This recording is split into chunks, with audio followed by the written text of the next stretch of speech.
Hello, I'm Andrea Jacquin, and today I'm joined with Deolu and Tolu.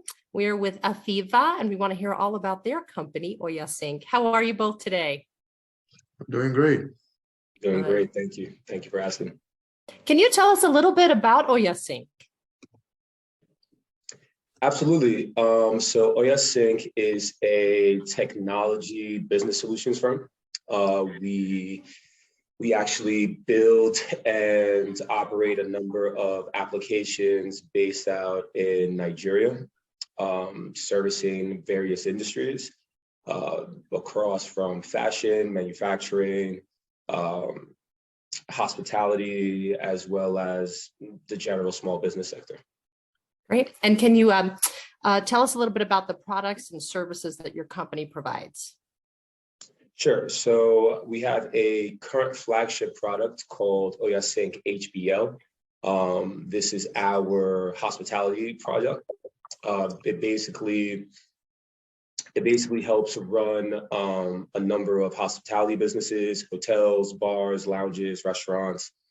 So similar to something like a Toast, or similar to something like a Revel. So it has a POS application, as well as an accounting, HR, and full business operations applications attached to it as well. And what would you say your current market is right now? In terms of geography or in terms of industry? Yes.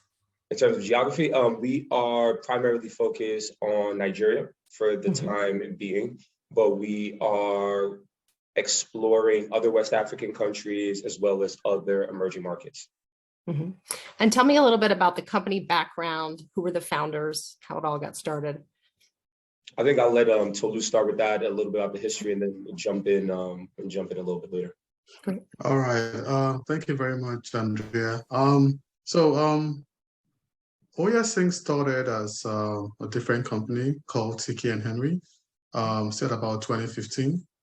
And somewhere around, we're just providing third-party restaurant applications for small businesses, and we're supporting them. We're doing accounting services, and at the same time, we are also doing restaurant management, point of sale restaurant management.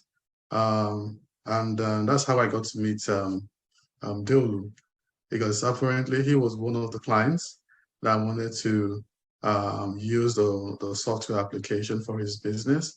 And we then found out that we had so much in common, and he was like, dude, let's come together and let's take this to let's start a new company. So in 2020, we actually officially launched OYASYNC, and we decided to build our own restaurant application, which Deolu mentioned, the HBL. And we started to go into other spaces. So just besides providing app restaurant applications, we also do capacity building, because one of the challenges we found in the market is that there's so much software out there, and there's really nobody to deploy the software. So we do a lot of training. We train a lot of people between the ages of 18 and 40 on how to use accounting packages, inventory management packages, procurement packages, and most of the time get them to use the software to support various clients. In the last, say, 7 to 8 years, we supported over about 120 restaurants and bars. We've trained over 700 people. We have placed over, about 3,000 people on different jobs. And so right now we're actually poised as a social sustainable development company. I think Deolu might want to add one or two things. I probably must have missed. Yeah, sure. On the aspect of, I guess, the history from where we started, just to take it a little bit further back from my perspective. So my first tech venture was in 2013. I started a company called City Chops based in Lagos. We were a food delivery business, so a logistics food delivery business. This is something similar to like a Seamless or a Grubhub in Mhm. those days. So at our height, we had about, I want to say we had about like 17 bikes, two of those things they call kekes, a couple cars that we were doing logistics throughout Lagos. And this was way before the restaurant scene in Lagos had kind of blown up to where it is now. So we had about 75 restaurants on our roster. After running that business for about 2 to 3 years, we had a large entry into the market in Jumia Foods, called Hello Foods at the time. Hello Foods at the time kind of entered into the market, and competition became very, very difficult. And I quickly realized that making money in logistics, in last mile logistics, was going to be a very difficult proposition. And you see it still difficult to this day with a number of companies like Okada, and a lot of these companies are still having a little bit of an issue turning a profit. So I exited that business and was able to exit that business with a little bit of money, and started a bar and restaurant in Lagos. So the bar and restaurant I started in Lagos was a company called Bar, and that got a bit of notoriety. It got quite popular, but then I realized that running a bar and restaurant isn't as easy as people think it is, as one of the most difficult businesses that you can get into, actually. You like a challenge, don't you? Yeah, it's one of the most difficult businesses you can get into. So and finding the challenges with bars and restaurants in Nigeria in particular, a lot of it had to do with the lack of transparency in actually running the business. There was a lot of leakages. You were dealing with a lot of cash, and there was a lot of pilfering with the cash. We had poor inventory management. We couldn't really get a good glimpse on our operations from a administrative point of view and an operational point of view. Okay. So I went out looking for solutions. So at the time, I went to a good friend of mine who also owns a successful restaurant and bar, and he introduced me to Tolu. And that entered, TK and Henry into the picture. So like he said, he was deploying kind of ready, out of the box softwares in companies, and kind of like focusing on implementation as opposed to the software. So with working with him, I started working with him for about 3 years in that process. And during that process, I started to have little tweaks and changes in the software and like the way that I thought the business should run, as far as what I needed as a business operator, right? As a restaurant operator. I was like, we need this support, we need this level of support, or we need this in the application, or we need that in the application. So he was very amenable to my changes, and he started to make these changes, and we started to tweak the service, tweak the service. And eventually we kind of came up with the first version of what OYASYNC, what later became OYASYNC. So in 2020, in the heart of the pandemic, when hospitality was the hardest hit industry, and all of us were kind of closed and looking to see what we were going to do, Tolu reached out to me, and he gave me the proposition. It was like, we've been doing this for quite a while now. What do you think about, turning this into a whole next company, a whole next service? And I was like, you know what? I was like, why not? Let's put our heads together and let's see what we can come up with. I'm an entrepreneur at heart, and I'm always interested in building and building a business and seeing what we can do in terms of providing value and creating value and being a creator in general. So we started out with that. We put some money together, and we built our MVP of OYASYNC, the HBL application. So we already had a captive market, because Tolu was already dealing with a number of clients in the space. He already had a number of clients already in the space that were ready to onboard onto OYASYNC. So that was a little bit of a ramp for us. Sure. So we had that. We had that going for us. But then very quickly we started to realize that there was a larger problem in the African market, and that problem had to do with business operations in general, not just in restaurants. It's all through. Because what we found out is that most Nigerian businesses were still doing their accounting by pen and paper. Right.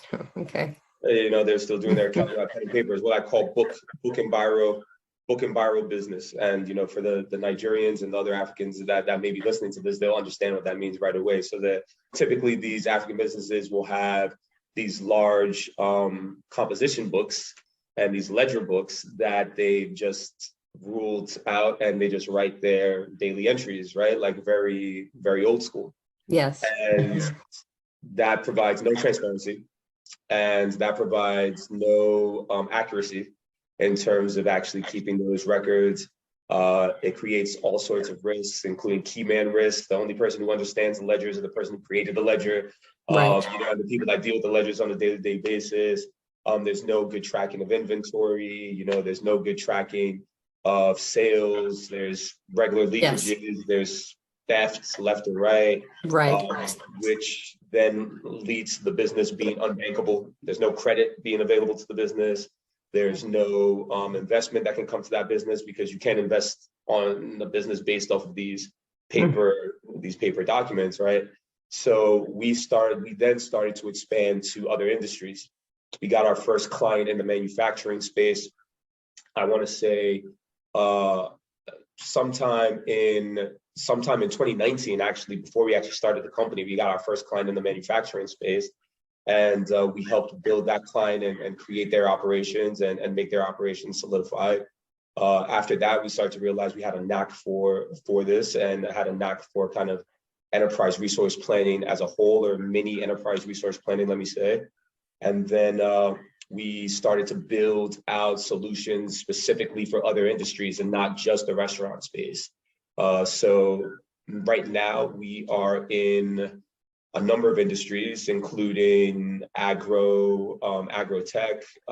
We are also in hospitality. We're in fashion.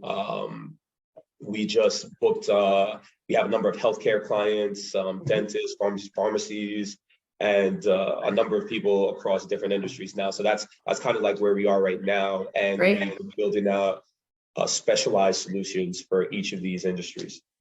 And what is your plan for new market for future expansion? Sounds like you're pretty busy as it is, but I'm sure you're always thinking of new places where you can go and new products and services you can provide. Absolutely. I'll let Tolu kind of hop in and give our ideas about what we want to do in that space. All right. Thank you very much, Deolu. Okay, so right, Lagos is a very, very big market. You know, over 20 million people. For the hospitality and the small business space, there's still a whole lot to be done in Lagos, Nigeria. Currently, we're in 5 cities in Nigeria. I'm expanding, but we're also looking at going to Ghana and probably Rwanda. That's I think that's East Africa. Yeah. So we're actually looking at, in the very near future, expanding to Ghana. We're actually looking at a potential relationship with a payment processing company in Ghana, and we'll see how that works out to expand our most importantly, we have a company called Trackit. We're looking to actually commission the software by end of first quarter, and hopefully before the end of the year, we're looking to test the Ghanaian markets before we go to probably East Africa. This probably has a huge social impact in Africa and even globally. Can you talk a little bit about that? Yeah, so the good thing about one of the things we're trying to do with OYASYNC is not just create software. A lot of people are focused on building applications. People are focused on coding, and we are looking at the functionality of, you know, how to work this software. How can this software actually help you grow your business? Nigeria has, although there are so many educated people in Nigeria, but because of the level of poverty, not many people have access to, you know, proper education. And if you're looking to go into the tertiary institutions, it might actually be expensive for these people. So we created programs that will enable, you know, people of all ages, I mean, between 18 and 40, to be able to go through a 3-month, 6-month training program, figure out how to use the software and be able to support clients in their communities. One of the challenges a lot of people would say is that, oh, I like your software, but who's going to help me operate it? So we are building capacity in various communities. Like Deolu mentioned, currently in the fashion space, we've onboarded over about 2,000 fashion businesses, fashion entrepreneurs. And we're also building capacity in that space where there will be a lot of people to support those businesses. Because it's one thing for them to actually have the software application. It's another thing for them to be to actually maximize the use of that service. So that's something that we're really, really big at. And we're currently having talks with one of the states in Nigeria to create a virtual support program where we can actually export some of these services to countries like the United States, create a whole back end where people can, whether it's accounting, whether it's customer service, just like they do in India, you can actually have these people support, large corporations, small businesses in the United States. So that's one of the projects we're currently working on this year. Our goal for 2023 is actually to train about 25,000 Nigerian youth on how to, work with some of our applications. That's great. So you're providing access, you're providing customer service, and really giving people a good opportunity globally, it seems. So that's fantastic. Is there anything else either one of you would like to add?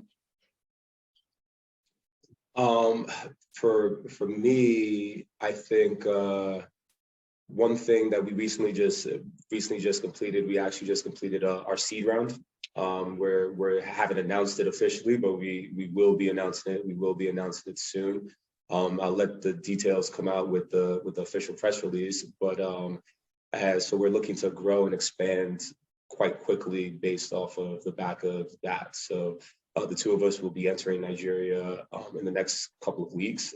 So we have a number of deals lined up there and a number of things that we're looking to do. But besides that, I want to thank. No, thank you very much. I just want to thank the outlet and yourself, Andrea, for the space and the time, and thank you for showcasing what we're doing, and we're greatly appreciative of it. Well, absolutely. Thank you both for your time as well. We appreciate you coming on and speaking to us at AFIBA, and we wish you the best of luck. Sounds like a lot of exciting things in the works, and I'm really excited for you both. Thank you. Thank you. Thank you. Thank you, Andrea.